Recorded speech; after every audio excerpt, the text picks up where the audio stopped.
Hey, this is Jason with the Bana Land Company, and today I want to talk to you about a few factors that will affect the value of your Missouri vacant land. We have a lot of experience. I've bought hundreds of pieces of property in 11 different states, including quite a few in Missouri. And having traveled to many of these properties and growing up in Missouri, I've learned that there are 5 key factors that I always look at when buying a piece of land in Missouri.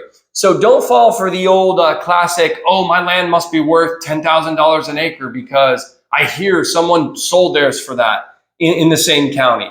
That is not necessarily true because these factors specifically apply to every individual parcel of land.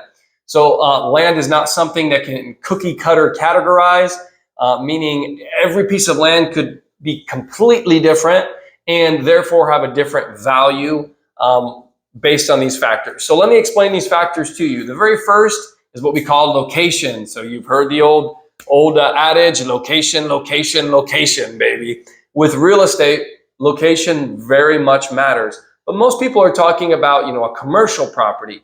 You can build a Walmart on it right in downtown, right at a busy intersection.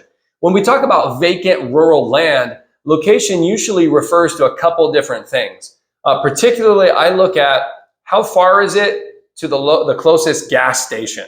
So how far would I need to drive to get a snack and to pump some gas, okay? How far is it to a small town? And how far is it to a major city? There's only a handful of major cities across the state of Missouri, and usually we can use those as a reference point. Also an attraction, for instance, maybe a lake or a tourist attraction or a recreational attraction. A floating river, a lake, a cave, something that brings in some traffic. Oftentimes there are people that want to live near those things, and the closer you are to those can help the land value. Another thing in location, it's not exactly based on the location, but it is a big factor in land value, is what kind of neighbors are there. So if I drive through the neighborhood and it's rural land and it's just a whole bunch of meth head shacks, it probably is not going to add value to your property. It can directly affect your property value. The condition of the neighborhood and the neighbors are an important factor in land value. The second thing that affects land value in the state of Missouri is the terrain. So the terrain would be the topography. So as most of us know, in the state of Missouri, there are flat farming regions, and then we have the Ozarks, and we have things like Mark Twain National Forest.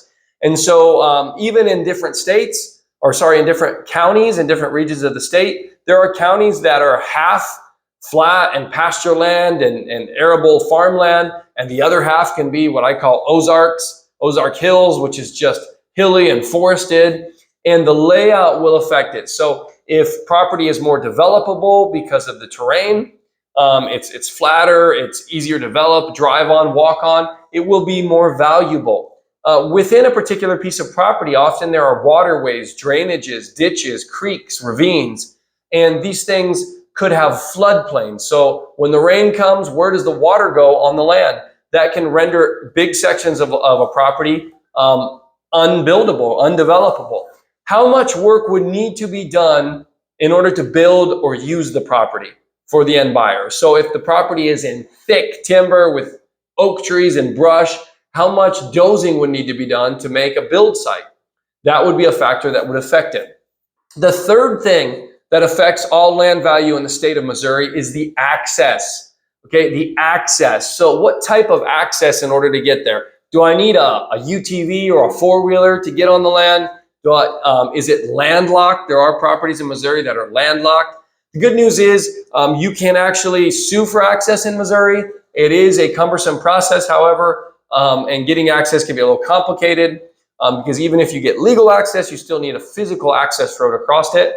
So that renders those properties at a very, very low value if they don't have access. What type of access? Is it a dirt road, what we call a goat path? Is it a road that's gravel and county maintained? What type of access is available? Is it a state paved highway? That's the best type. Do you have frontage on a paved road? That's always better and more preferable and therefore more valuable.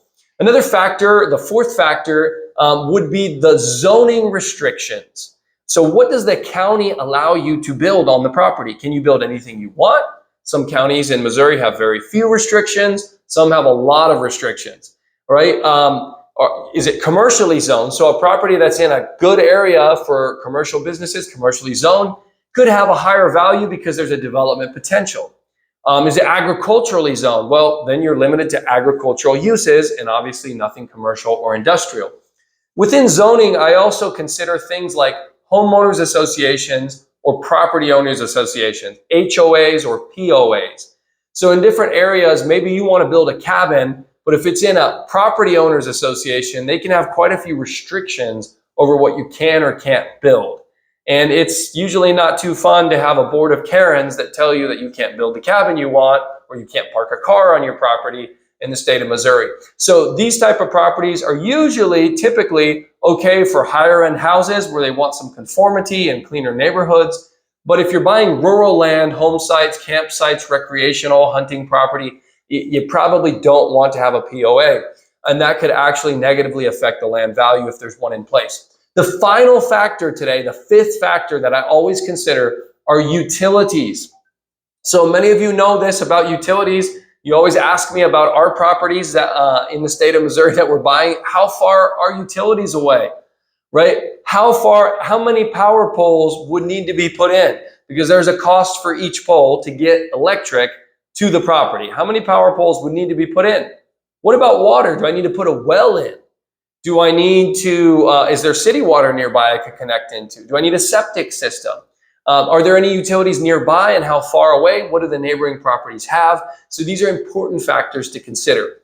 Now, we at Bana Land Company are actively buying land all over the state of Missouri in 2023. So please, whatever type of property with whatever factors, don't hesitate to reach out to me or my team at thebanalandco.com. There's a quick form you can fill out to request a cash offer. We'll reach out to you, and I would be glad, myself or my team, to talk to you about these factors and give you a realistic offer, no frills, about what it would take to buy or sell your land there in the state of Missouri.